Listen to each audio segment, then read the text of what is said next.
The wind whistled through the jagged red rocks, carrying the fine dust that gave Viridia's sky its distinctive purplish-gray hue. Eris Thorne stood at the observation deck of Outpost Sigma, his eyes scanning the barren landscape. 6 months stationed alone on this dying planet, and the silence still unnerved him. Not true silence. The constant hum of life support systems and the howling wind never ceased, but the absence of life's vibrant chorus that should have filled a world. He adjusted the settings on his atmospheric analyzer, watching as the numbers flickered across the screen. Another day, another incremental decrease in oxygen levels, another slight increase in trace toxins. The story of Viridia told in cold data, a planet slowly suffocating. Eris ran his fingers through his dust-streaked hair and sighed. The outpost's recycled air tasted stale in his mouth, metallic and artificial. Outside, Viridia's atmosphere wasn't immediately lethal, but prolonged exposure would damage human lungs. Not that it mattered much for the planet's native life forms. They were dying anyway. His boots echoed against the metal floor as he returned to the main laboratory. Specimen containers lined the walls, each holding remnants of Viridia's fading ecosystem. Withered plant stems, soil samples from various regions, preserved remains of small creatures that resembled Earth's arthropods, but with 6-lobed respiratory chambers. Sample analysis complete, announced the outpost's AI in its monotonous voice. Spore viability at 12.3%, decline of 0.4% from previous week, projecting total ecosystem collapse within 17.8 Earth months. Eris nodded absently, making a note in his digital log. That was his purpose here, to document extinction, to bear witness to a world's final breaths. The non-interference directive was clear: observe, record, analyze. Never intervene. He still remembered the directive's wording from his briefing.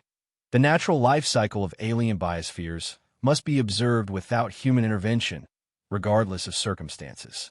We are scientists, not saviors. Those words had become his mantra, especially after Proxima b. The memories flooded back, unbidden, the desperate faces of the amphibious beings as their inland seas dried up, his team's heated arguments, his own passionate plea to introduce the engineered algae that might have saved their ecosystem. Commander Ellis's stern refusal. The silent accusation in his colleagues' eyes when half the native population perished before their evacuation was complete. Eris shook his head, dispelling the thoughts. He had been young then, idealistic. He knew better now. Nature took its course. Worlds lived and died by their own rhythms. The universe didn't owe survival to any species, not even humans. He moved to the maintenance bay, checking the outpost's water recycling system. The filters needed cleaning again. Viridia's fine dust infiltrated everything.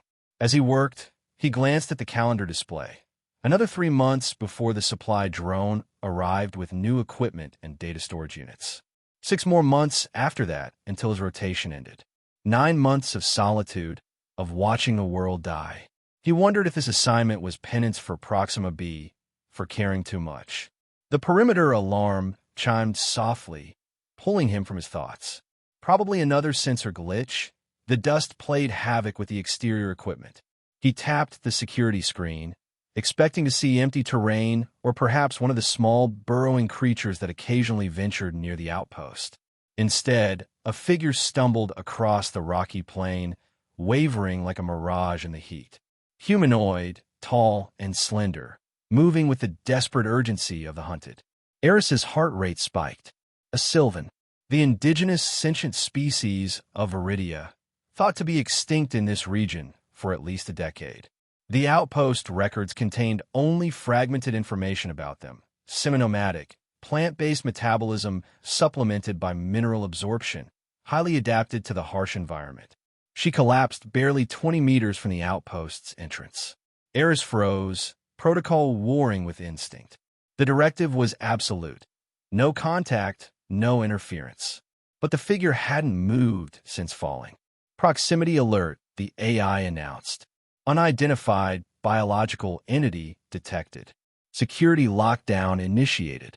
Override, Eris said, his voice rough from disuse. Authorization, Thorn Echo 79. Override accepted. Warning, non-interference directive violation imminent. Eris ignored the warning. He grabbed an emergency medical kit and a breathing mask, then hesitated at the airlock. 9 years since Proxima B. 9 years of following the rules. 9 years of watching and not acting. He stepped into the airlock, listening to the hiss of pressurization. The Sylvan woman lay motionless on the red sand when he reached her. Up close, he could see the intricate patterns on her skin. Not tattoos as he'd first thought, but natural pigmentation that mimicked the rocky terrain, patches of russet and amber that would provide perfect camouflage in Viridia's canyons. Her frame was long and willowy, with joints that suggested a different skeletal structure than human. Her garments were tattered, woven from native plant fibers now almost extinct. She was clutching something to her chest. When Eris knelt beside her, her eyes snapped open, large, amber-colored, with horizontal pupils that widened in fear. She recoiled from his touch, then winced in pain. "I won't hurt you," he said, knowing she couldn't understand him. She clutched her bundle tighter, and Eris realized with a shock that it was a child. An infant, its skin patterns less defined than the adult's, its tiny chest barely moving with shallow breaths. The woman's eyes locked with his, desperation transcending the barrier of language. Her lips moved, forming sounds unlike any human language, clicks and fluid syllables. The translator in Eris's mask struggled to process the unfamiliar language, finally producing a halting translation. "My milk, dried up, human. My baby, hasn't eaten for days." The infant's eyelids fluttered but didn't open. Its skin had a grayish cast beneath the natural patterns, and its limbs were thin, too thin. Protocol dictated his next actions: document the encounter, maintain distance, report to command. Under no circumstances bring non-human sentience into a research outpost. Eris thought of Proxima B, of watching through observation shields as families withered before his eyes, of following orders while life ebbed away. He made his choice. "Come with me," he said, reaching out his hand. The translation was probably garbled, but his intent was clear as he gestured toward the outpost. Alarm lights flashed as Eris carried the Sylvan woman through the airlock, her child still clutched to her chest. The AI's warning echoed through the corridor. Biohazard containment breached. Non-interference directive violation detected. Automatic report to command initiated. Eris placed the woman on the examination table in the medical bay, the only space in the outpost equipped for biological assessment. She resisted at first, clutching her child tighter, eyes darting around the unfamiliar environment with primal fear. "You're safe," Eris said, voice gentle despite knowing the translator could only approximate his meaning. "I want to help your baby." The woman's gaze fixed on him, assessing. After a long moment, she slowly extended her arms, offering the infant for his inspection. The gesture's trust and desperation made Eris's throat tighten. The infant was male, severely dehydrated and malnourished. Eris worked methodically, attaching a small oxygen supplement and carefully inserting a microphore with a basic glucose solution, the only thing he dared try until he understood more about Sylvan physiology. "Your baby needs nourishment," he explained, the translator rendering his words in halting Sylvan speech. "This will help temporarily." The woman nodded, watching his every move with wary intensity. She swayed slightly where she sat, her own exhaustion evident. "You need rest too," Eris said. He retrieved emergency rations and water, offering them cautiously. "Food, water, for strength." She hesitated, then accepted the water, drinking with careful restraint despite obvious thirst. The food she examined suspiciously before taking a tentative bite. She didn't refuse it, which Eris took as a positive sign. Her own hunger must be overwhelming. While she ate, Eris checked the outpost systems. The AI had indeed sent an automatic alert to command. The response would take at least 12 hours to arrive, given the communication delay. 12 hours to figure out what to do next. He ran a quick scan on the woman, maintaining as much distance as the small medical bay allowed. The results confirmed his suspicions. Severe malnutrition, dehydration, elevated stress markers, and whatever served as her endocrine system. "I need to call you something," he said. The translator hummed, struggling with the concept. The woman touched her chest and made a sound like wind through stone. "Lyra." Eris nodded. "Lyra." He touched his own chest. "Eris. Eris," she repeated, the words strange in her mouth. The infant stirred, making a weak mewling sound.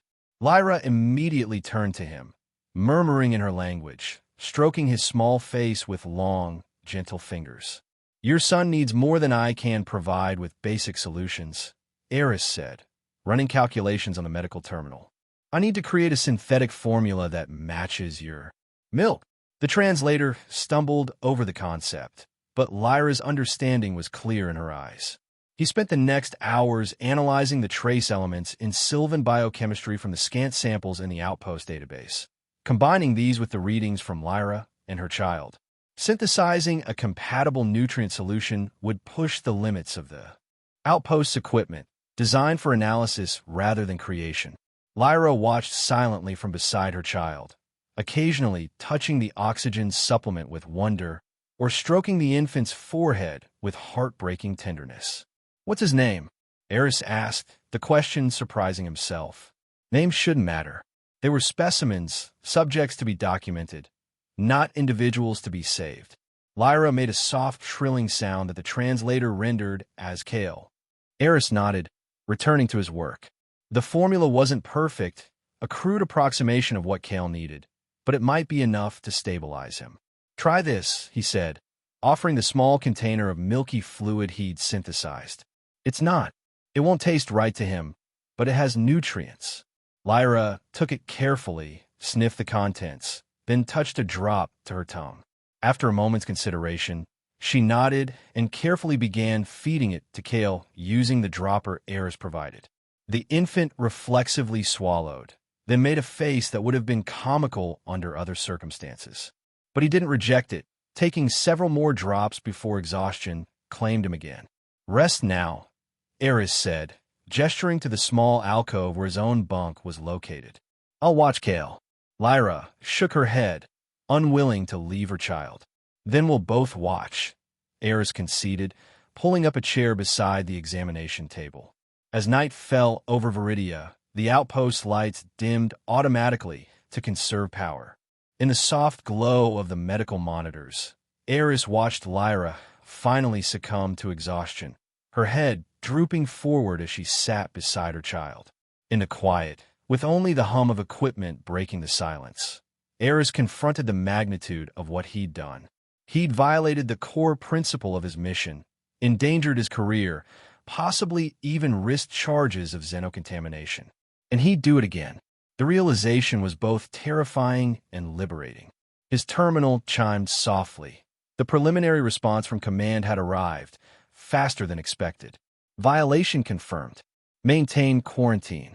Retrieval drone dispatched. Estimated arrival 36 hours. Sterilization protocol authorized. Eris's blood ran cold. Sterilization protocol was command's euphemism for eliminating all biological material that might contaminate research objectives. Lyra and Kale wouldn't be studied or relocated. They would be eliminated as variables that threatened the mission's integrity. He glanced at the sleeping figures, vulnerability personified. 36 hours until the drone arrived. 36 hours to decide whether to follow orders or his conscience. Kale stirred in his sleep, tiny fingers flexing. Something tightened in Eris's chest, an emotion he hadn't allowed himself to feel since Proxima B. His decision was already made. Morning on Viridia brought a dust storm that rattled the outpost's exterior panels. Eris hadn't slept, busy preparing what they would need.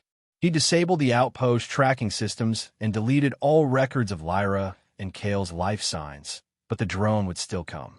They needed to be gone before it arrived. Lyra woke with a start, immediately checking on Kale. The infant looked marginally better after several small feedings during the night.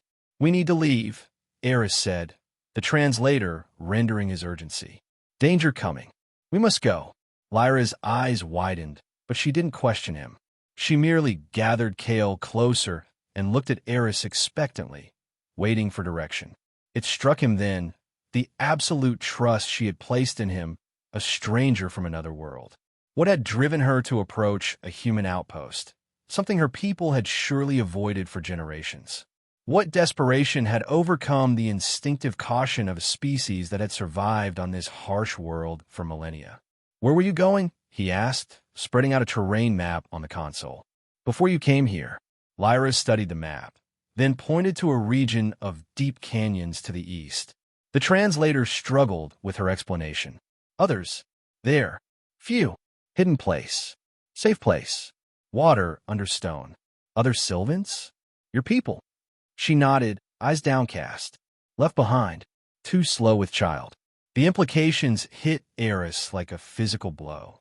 Her own people had abandoned her and Kale when they couldn't keep pace, leaving them to die rather than risk the group's survival. "We'll find them," he promised, the words escaping before he could consider their wisdom. "Or we'll find somewhere safe." He packed swiftly, water purifiers, concentrated nutrients, portable heat sources, the remaining synthetic formula for Kale, basic medical supplies, and a handheld scanner that might help locate water sources. Too much to carry comfortably, not enough to ensure survival. The outpost's AI continued to issue warnings. Evacuation procedure not authorized. Personnel must remain on-site for retrieval. Compliance mandatory. Eris ignored it, showing Lyra how to use the breathing filter he'd adapted for her. They would need them outside. The dust storm was intensifying. 30 hours until the drone arrives, he explained, checking the seals on the packs. "We need distance. The canyons will provide cover." Lyra nodded, securing Kale in a makeshift sling Eris had fashioned from laboratory fabric. The infant was awake, his amber eyes studying Eris with what seemed like curiosity. As Eris disabled the final security protocols, allowing them to exit without triggering further alerts, the comms system crackled. "Outpost Sigma, this is Commander Harlow. Thorn, respond immediately. The drone launch has been expedited. Arrival in 12 hours. Repeat, 12 hours. Final opportunity to return to protocol. 12 hours, not 30. The time frame had collapsed. "We have to go now," Eris said, shouldering the heaviest pack. "Stay close to me." The airlock hissed open, and Viridia's hostile atmosphere engulfed them. Swirling red dust, biting cold, the thin air immediately making Eris's lungs strain despite his breathing filter.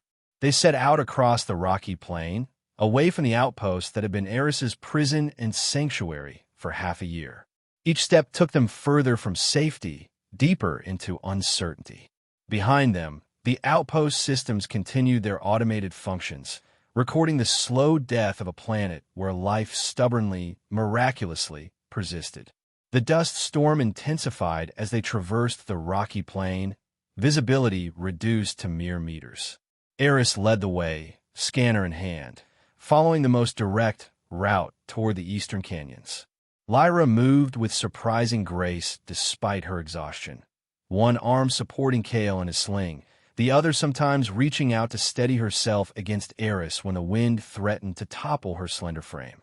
"Stay close," Eris called over the howling wind, the words likely lost despite the translator. But Lyra understood the gesture as he reached back to ensure she was still behind him. The scanner beeped a warning. The terrain ahead dropped away into a steep ravine, invisible through the swirling dust. Eris signaled a change in direction, skirting the edge. His breathing was becoming labored. The filters could only do so much against Viridia's depleted atmosphere and the storm's particulates. They needed shelter soon. As if reading his thoughts, Lyra touched his arm and pointed to a dark shape looming through the dust. A rock formation, its leeward side offering some protection from the brutal wind. Eris nodded, adjusting their course. The relative quiet, as they huddled in the stone shadow, was almost disorienting after hours of howling wind. Lyra sank to the ground, immediately checking on Kale. The infant was awake, eyes wide but calm, showing no distress despite their harsh journey. "He's stronger than he looks," Eris observed, offering Lyra water from their supplies. She nodded, a ghost of a smile crossing her features. Sylvan children, adapt quickly. The translator rendered her words with surprising clarity. Or die quickly. Kale, strong spirit. Eris checked the scanner. 8 hours until the drone reaches the outpost. We need to find better shelter before nightfall. He didn't mention the dropping temperatures that would come with darkness, lethal without proper protection. Lyra studied the terrain ahead, then spoke slowly, allowing the translator to process her words. Old dwellings. In canyon walls. Stone homes of ancestors. You know this place? Eris asked, hope kindling. Stories. Passage markers. She pointed to what Eris had assumed was natural erosion on their stone shelter, subtle indentations that, when viewed from certain angles, formed directional patterns. Eris marveled at the revelation. He'd spent months studying this planet, yet had missed such fundamental aspects of its intelligent inhabitants. How much had been lost because observation without interaction was deemed the only acceptable approach? They continued onward as the storm began to abate, following Lyra's interpretation of the ancient markers. The terrain grew increasingly treacherous, narrow ledges above sheer drops, fields of razor-sharp rock shards, patches of sand that could swallow an unwary traveler. Lyra moved with the confidence of one born to this environment, despite her weakened state. Several times she redirected their path, avoiding dangers Eris's scanner failed to detect.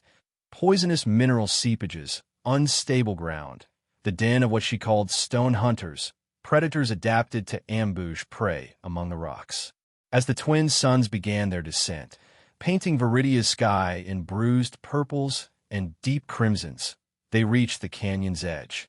Below stretched a vast network of ravines, carved over millennia by waters long vanished. The walls were honeycombed with openings, some natural caves, others clearly shaped by intelligent hands. There, Lyra said, pointing to a cluster of such openings halfway down the canyon wall. Old homes. Safe place. A narrow path zigzagged down the cliff face, barely visible in the fading light. Eris eyed it dubiously, calculating the risks against the approaching night and the more distant but equally lethal threat of the drone. We go now, Lyra said, reading his hesitation. Night brings cold death and stone hunters. The descent was harrowing. Loose gravel skittered away beneath their feet, falling into darkness. The path narrowed in places to barely a handspan, forcing them to press against the cliff face, inching forward with excruciating slowness. Kale remained eerily quiet throughout, as if sensing that sound might trigger disaster. Twice Eris nearly lost his footing, saved only by Lyra's quick reflexes as she caught his arm, her strength surprising in her emaciated state. They reached the cave openings as darkness claimed the canyon. Lyra approached the largest entrance with reverence, touching symbols carved around its perimeter, spiraling patterns that resembled the growth rings of trees. My mother's people, she said softly. Long ago, inside, the cave opened into a series of chambers, clearly once inhabited. Stone shelves were carved into the walls, niches for long-vanished possessions. In the largest chamber, the ceiling revealed a sophisticated system of light wells, now dimmed by dust and time, but still admitting faint starlight. Eris set up the heat source, its gentle warmth dispelling the chill that had already begun to permeate the stone. Lyra settled against a wall, finally allowing exhaustion to claim her as she cradled Kale. Rest, Eris said, checking the scanner's readings. I'll keep watch. He didn't mention that the scanner had detected the drone's launch signal. It was moving faster than anticipated, equipped with advanced tracking capabilities that might detect their life signs, even through the canyon's mineral interference. Hours passed. Eris documented their surroundings with professional detachment. The cave paintings depicting what must have been Viridia in its prime, lush with vegetation unlike anything in the current records. The ingenious water collection system channeled into stone basins, remnants of woven materials preserved in the dry air. A soft sound drew his attention. Kale was awake, making small movements in Lyra's arms. She stirred, immediately alert despite her exhaustion. He's hungry, Eris said, preparing the last of the synthetic formula. It wouldn't be enough. They needed a sustainable solution if Kale was to survive. Lyra accepted the formula, feeding Kale with practiced gentleness. When the infant had finished, she didn't return to sleep, but instead studied Eris with those penetrating amber eyes.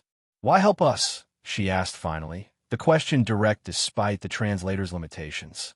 Eris considered deflection, but found he couldn't. "Not here, not after everything.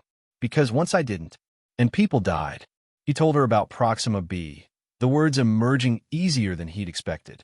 About watching suffering without intervention because protocol demanded it. About living with that choice. Lyra listened without interruption, one hand absently stroking Kale's head. When Eris finished, she was silent for a long moment before responding. "My people left us. Drought took hunting grounds. Food scarce. Journey hard." Her gaze dropped to Kale. Child slowed group. Elder leader decided. Sacrifice few for many. "They abandoned you?" Eris couldn't keep the shock from his voice. "Old way. Hard way." There was no bitterness in her tone, only a deep sadness. "Understood, but could not let Kale die. So you came to the outpost, knowing the risks." Lyra nodded. "Last hope. Stories said humans had great knowledge. Great power." Her expression softened as she looked at Kale. "Worth any risk." The parallel wasn't lost on Eris, both of them defying their people's rules to preserve life. "Both outcast now. We need to keep moving tomorrow," he said, checking the scanner again. "The drone will search the region methodically." "Others? Your people?" Lyra asked. "They'll send more drones if the first doesn't return with me. Eventually, they might send humans." Eris sighed. "We need to find somewhere beyond their search parameters." "The Hidden Valley," Lyra said, gesturing toward the cave paintings, "where sun touches earth through stone bridge. Ancient place of gathering." Eris studied the images she indicated, a stylized depiction of a valley enclosed by high canyon walls, with a natural arch allowing direct sunlight to reach the valley floor. The painting showed lush vegetation and what appeared to be spring systems. "You think it's real? Not just ancestor stories." Lyra's expression was solemn. "All stories have truth seed. Valley was sacred place. Last refuge in times before." It was a tenuous hope, but the only one they had. The alternative was endless flight, watching their supplies dwindle until Viridia claimed them. "We'll find it," Eris promised, the commitment no longer feeling reckless. Lyra nodded, settling back with Kale. After a moment's hesitation, she extended her free hand toward Eris.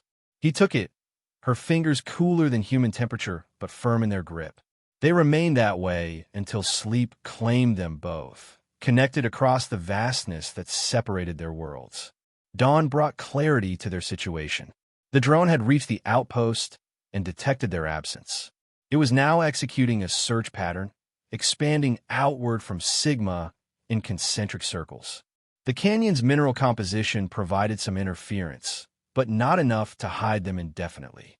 They needed to move deeper into the canyon network, toward this hidden valley that might not exist beyond ancient artwork and stories. Lyra led the way with increasing confidence, following markers visible only to her trained eye. Subtle changes in rock coloration, patterns of erosion that seemed meaningful rather than random, occasional carved symbols almost erased by time.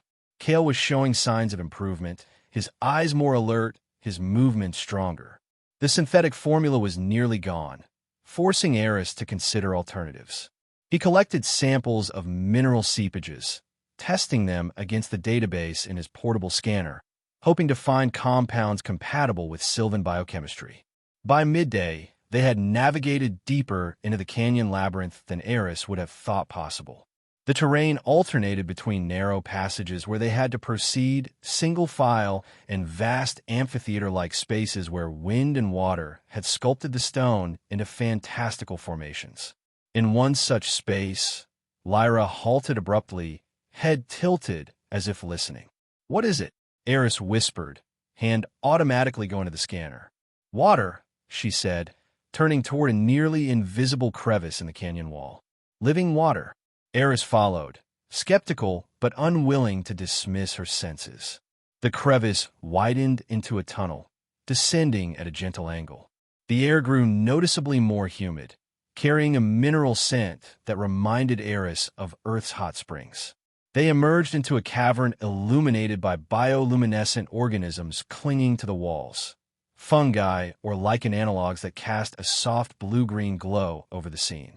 At the cavern's center, a small pool bubbled gently, steam rising from its surface. Thermal spring, Eris said, scanner confirming his observation. Subsurface water heated by geothermal activity. Lyra approached the pool reverently, kneeling at its edge. She touched the water cautiously, then tasted a drop from her fingertip. Her expression transformed with wonder. Life water, she said. Sacred. Healing. Eris tested the water. It contained a rich mineral profile, including several compounds he'd been trying to synthesize for Kale's formula. The temperature was high, but not dangerously so, and bacterial activity suggested a thriving microecosystem despite Viridia's broader collapse. This could help Kale, he said, already calculating how to extract and concentrate the beneficial elements. Lyra was one step ahead, unwrapping Kale from his sling. Before Eris could protest, she had partially immersed the infant in the warm water, supporting his head carefully. Kale's reaction was immediate. His eyes widened, limbs moving with newfound energy. Rather than distress, his expression showed something akin to recognition, as if some ancient cellular memory had awakened. Sylvan children born in sacred pools, Lyra explained, the translator struggling with concepts beyond its programming. First breath and mist. First strength from earth blood. Eris watched in fascination as Kale's skin seemed to absorb minerals directly from the water, the patterns becoming more distinct, more vibrant. The process violated everything he understood about xenobiology, yet the evidence was undeniable. The infant was thriving in this environment. While Lyra and Kale remained in the pool, Eris explored the cavern. The bioluminescent organisms were more complex than he'd initially thought, forming symbiotic relationships with various mineral deposits. The entire cavern was a self-contained ecosystem, preserved perhaps because its underground location had protected it from Viridia's atmospheric degradation. He collected samples, mind racing with possibilities. If such ecosystems still existed, hidden below the surface, perhaps Viridia wasn't dying but transforming. Perhaps life here was finding new pathways, as it always did. The scanner chimed a warning. The drone had adjusted its search pattern, detecting their heat signatures despite the interference. It would reach their location within hours. We need to keep moving, Eris said, returning to the pool. The drone's coming. Lyra nodded, lifting Kale from the water. The infant looked remarkably improved, his skin tone healthier, his movements more coordinated. She offered him a small amount of the spring water, which he drank. Eagerly, Eris filled their containers with the mineral-rich liquid. It wasn't a permanent solution for Kale's nourishment, but it would sustain him longer than the synthetic formula. They continued deeper into the canyon system, following what Lyra insisted was an ancient pilgrimage route. The path grew increasingly treacherous. Collapsed sections forced detours, while others required climbing near vertical surfaces using handholds worn by generations of Sylvan travelers.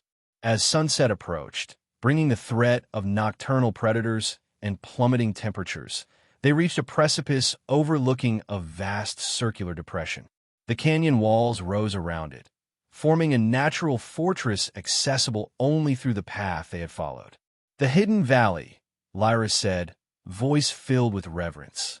From their vantage point, Eris could see the stone arch depicted in the cave paintings, a massive natural bridge spanning the highest point of the encircling cliffs. The valley floor below was in shadow now, details obscured by distance and fading light. We need to descend before dark, Eris said, eyeing the steep path that zigzagged down the cliff face.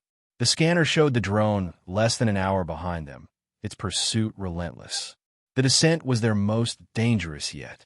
Loose stones threatened to send them plummeting with each step. Halfway down, disaster struck. A section of path crumbled beneath Eris's weight. He fell, scraping against the cliff face, managing to arrest his descent only by catching a jutting rock with desperate fingers. He hung suspended, the pack weighing him down, the valley floor sickeningly distant below. Lyra's face appeared above him. Kale securely strapped her back. Without hesitation, she extended her arm, bracing herself against the cliff. Their fingers met, locked. With strength that belied her slender frame, she pulled upward as Eris scrambled for purchase.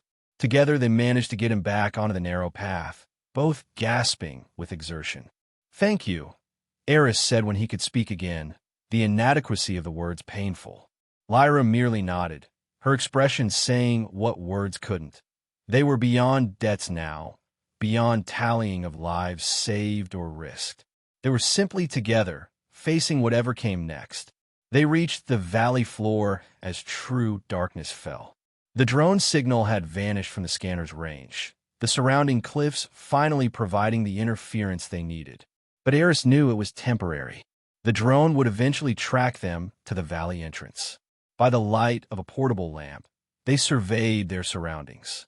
The valley floor was not barren as Eris had feared, but covered with low-growing vegetation. Nothing like the lush growth depicted in the ancient paintings, but life nonetheless. Near the center, a cluster of stone structures stood, weathered but intact. "Sanctuary," Lyra said, leading the way toward the structures. "Last home of old ones." The buildings were simple but elegant, constructed from the same red stone as the surrounding cliffs. They formed a rough circle around what appeared to be a central gathering space, each doorway oriented toward the spot where the stone arch would cast its shadow when the suns were directly above. Inside the largest structure, they found evidence of recent habitation, bedding made from woven plant fibers, cooking implements, water containers. Others were here, Eris said, hope and wariness mingling. Recently, Lyra examined the signs with expert eyes. 5, maybe 6 people. Gone now. She touched a series of marks scratched into the wall. Left at last full dark. Seeking higher ground before great cold. Eris checked his data. Viridia's elliptical orbit was taking it further from its suns, entering what would be a harsh winter by Earth standards. The valley, while protected, would become dangerously cold in the coming months. "So we're alone," he said, setting down their packs. Lyra nodded, her gaze distant. "Always alone. My people scatter like dust. Too few to hold together. Too weak to begin again." The resignation in her voice struck at something in Eris. The same fatalism he'd adopted about Viridia, about his own choices. The same acceptance of endings without fighting for new beginnings. "We're not alone," he said firmly. "And we're not going to just survive, Lyra. We're going to find a way to live here." She studied him, those amber eyes searching his face for truth. Kale stirred in his sling, making a soft, trilling sound that might have been contentment. "Ow!" Lyra asked simply. "Winter comes. Food goes. Water freezes." Eris surveyed the stone dwelling. "We have technology.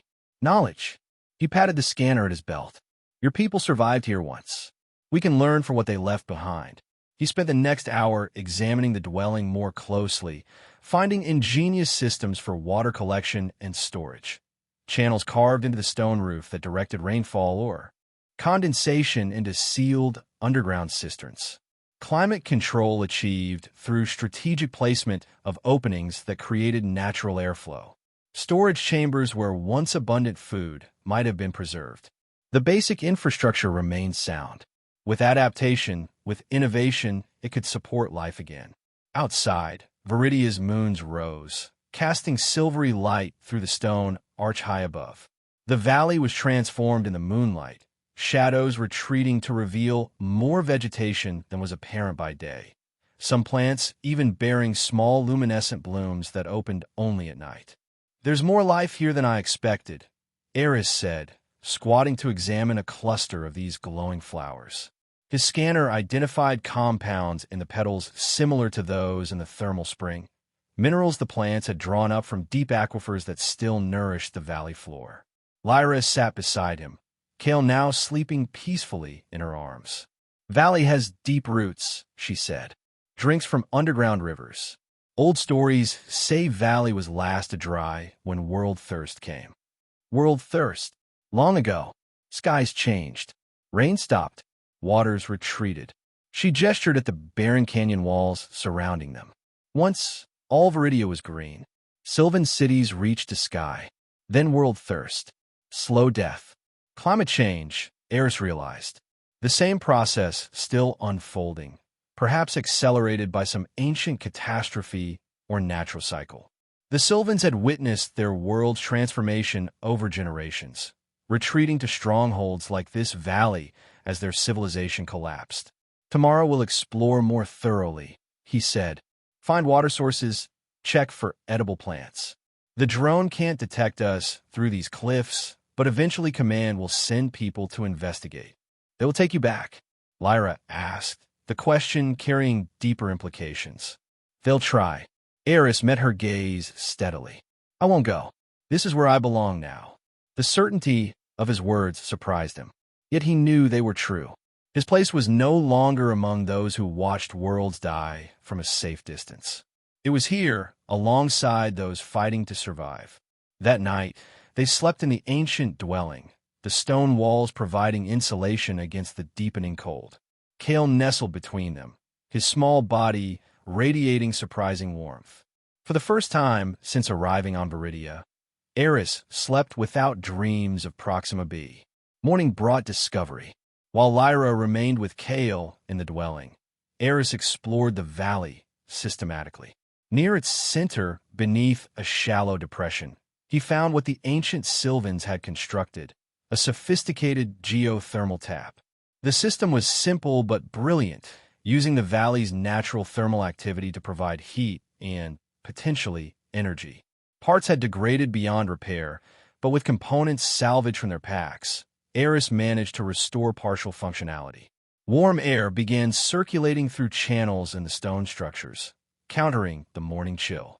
More promising still was the underground aquifer he located using the scanner. The water level was low but stable, filtered through mineral beds that enriched it with the same compounds found in the thermal spring. Access required excavation, but with time and proper tools, they could establish a reliable water source. Vegetation analysis yielded mixed results. Many plants contained toxins harmful to human biochemistry, but a surprising number showed compatibility with Sylvan nutritional needs. One species in particular, a tuber with feathery surface roots, contained compounds similar to those in Lyra's milk, which might provide sustainable nourishment for Kale. When he returned to the dwelling with these discoveries, Eris found Lyra had been equally industrious. She had ventured into neighboring structures, returning with preserved materials, tools fashioned from bone and stone, containers woven from plant fibers, garments better suited to Viridia's climate than their makeshift options. Most significantly, she'd found records, not written language as humans understood it, but intricate patterns pressed into clay tablets or carved into stone. Visual documentation of Sylvan knowledge, seasonal cycles, astronomical observations, cultivation techniques adapted to Viridia's changing climate. My people were teachers, she said, displaying the tablets with pride. Wisdom keepers, not always wanderers. Together they studied the records, Lyra translating concepts beyond the scanner's capabilities. The picture that emerged was both tragic and inspiring. Generations of Sylvans adapting to their world's slow transformation, developing increasingly sophisticated methods to sustain life as resources dwindled. The valley had been their final stronghold, maintained long after other regions became uninhabitable, until some catastrophe, disease, perhaps, or resource conflict had scattered the last organized community. How long since your people lived together? Like this? Eris asked. Lyra considered. 10 generations. My grandmother's grandmother remembered stories of the last gathering. The implications staggered Eris.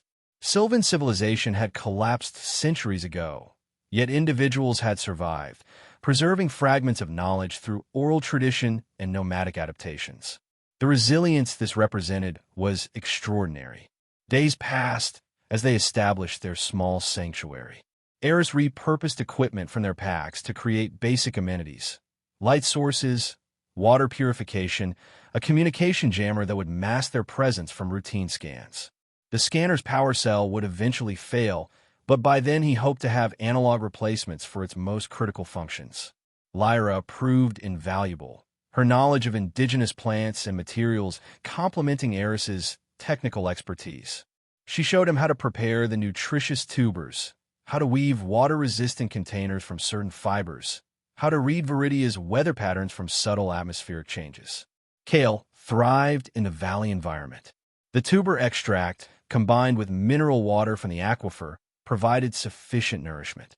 His strength increased daily, his vocalizations becoming more varied and expressive. He watched everything with intelligent curiosity, especially Eris's technical work. "He sees you as father now," Lyra observed one evening as Kale reached for Eris's hand, those tiny fingers wrapping around one of his with surprising strength. The statement should have alarmed Eris, a reminder of boundaries crossed, of the uncharted territory they inhabited. Instead, he felt only a quiet certainty, a rightness to their unlikely family. "Is that acceptable to you?" he asked, meeting Lyra's gaze. Her expression softened. "You gave life when my people chose death. You are father in all ways that matter." The simplicity of her acceptance moved him deeply. On Earth, in human societies, relationships developed through complex social rituals, layers of hesitation and qualification. Here, survival stripped away pretense.